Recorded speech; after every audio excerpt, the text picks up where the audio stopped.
Welcome to the Living Farms podcast, where voices from around the world come together to shape the future of biodynamic agriculture.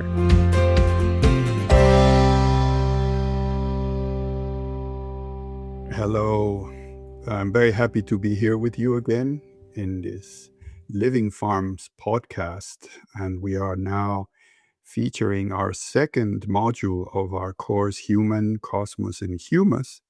And we have the immense pleasure of sharing this with Demi Franco Parra. She is from Colombia. She's a medical doctor, and she has been working in different areas. She has done part of her practical work and professional work in Spain, and now she is living in Germany and making her life there as a doctor. She was a resident doctor in a hospital of specialties in pneumology, and she has quite a vast experience for being such a young doctor. So I'm very, very happy here to be sharing this moment with her, because in our first module of our three-part introduction to deeper topics of anthroposophy in relationship to biodynamics, we started with the human. And last time we had an amazing introduction to early childhood by Philip Roque, and that was really amazing. It really set up the basis for understanding these developments of the human being when he goes through these three septennials. And then as we start to become fully developed around year 20, around that time, then we continue our education. We continue developing as human beings, and we still have a lot to develop. And one of the challenges that we've noticed in biodynamic agriculture is that it's hard to share this. It's sometimes challenging to bring the image of the human being. How do we connect this to nature, to the evolution of the earth, to the elements, to the temperaments? There's so many questions, and how to bring it is also challenging. So we are here now sharing with Demi these ideas, and coming from a totally different perspective than the biodynamic perspective. We might have a different view on how she sees the human being, how she connects it with nature and with other important forces that are related to the human. So I'm very happy to have you here, Demi. I'm very happy to be here. And can you tell us a little bit about your practice, and how did you start in this knowledge of the human being?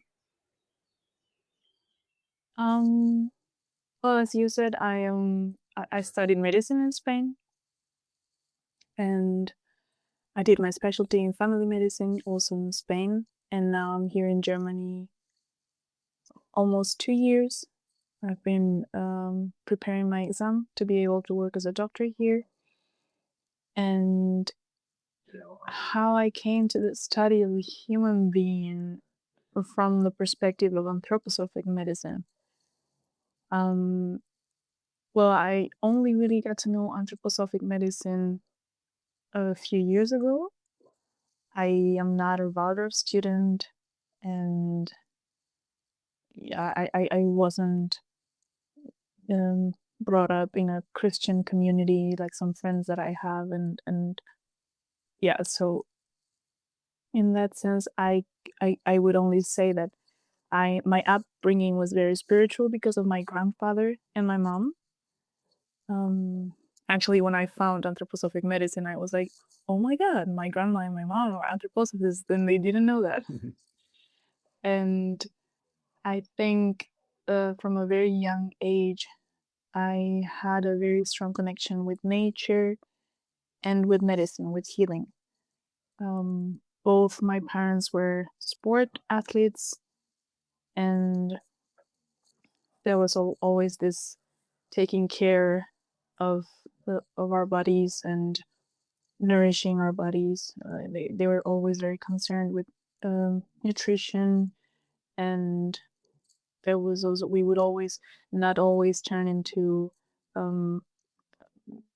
synthetic remedies, so school medicine, mainstream medicine, but we would use a lot of naturopathy and a lot of homeopathy. And my grandpa was always reading philosophy to us, and I remember he had this very big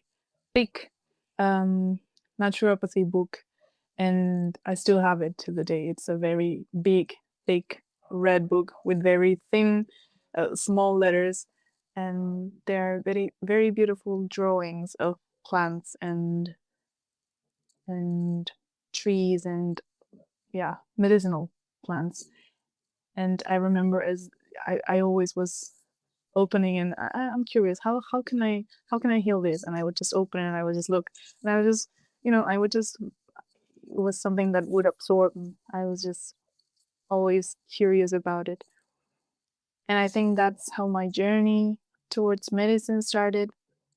And then once I went to med school, I that spirituality was always, it was always there. It was always knocking on the door, like, I didn't want to forget that. I didn't want to unplug from that. And as much as it is a struggle to keep the both together, I think for me, it was something that has brought me in the end to studying anthroposophic medicine and wanting to practice it instead of just sticking to mainstream medicine.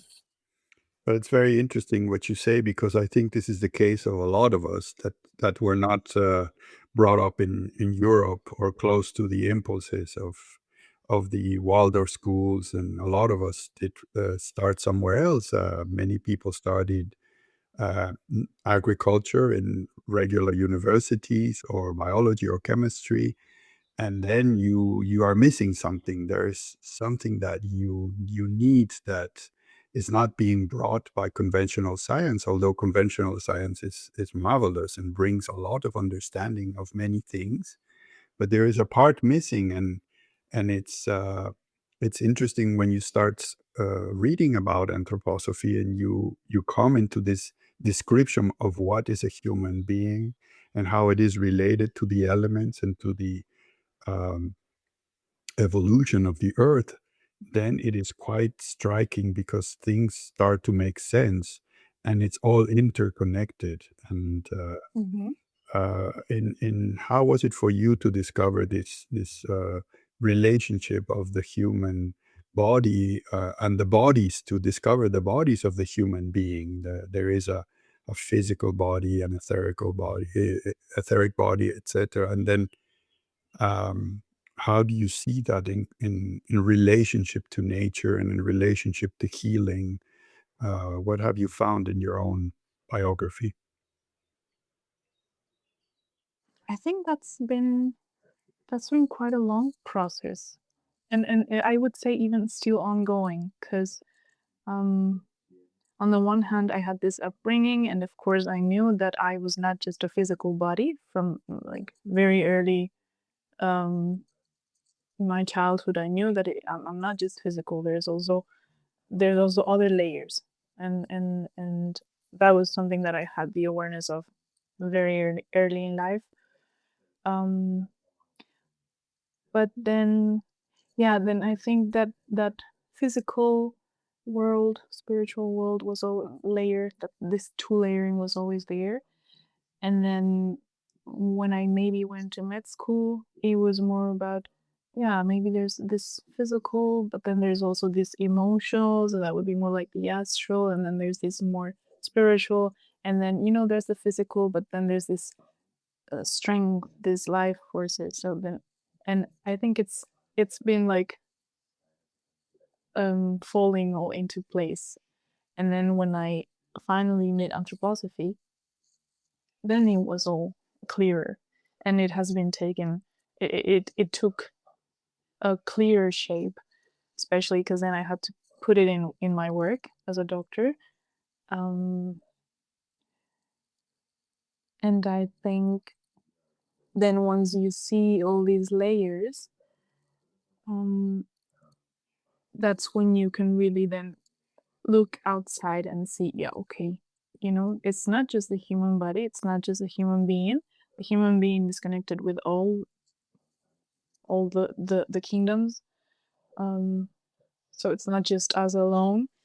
And then it's this microcosm, and it's all connected, and it's all very complex, but at the same time, it just all makes sense. And I think for me, it is still an ongoing process, because I don't think I'm an expert. I think I am actually very early on my learning process, and yeah, I cannot. I think I can still. I have to still grasp many things. It's not enough. It's not there yet. I still have a lot to go, a lot to walk. But that's why we wanted to invite you, because it's so interesting also to have the perspective from somebody young. But at the same time, to study medicine is a long process. You end up practicing medicine after 10 years of studying medicine. So one always feels it's not enough, because there's so much to learn and so much to put in practice. But then you are in front of a patient, and then you see the reality of everything you study, and you have to learn to see these connections. And for me, knowing very little about anthroposophical medicine, I remember these connections between the four bodies, how the physical and the etheric are connected, and there's a certain balance happening there. And then when one of them is prevalent into the other one, then there is a possibility of sickness, and there is unbalance. And I think this happens in nature also, in our farms, in our work in nature. It's always trying to keep this balance, which is also dynamic. It's not stagnant, it's not fixed. It's a balance that is always dynamic. And I was very curious in thinking, how are you going to bring this to us?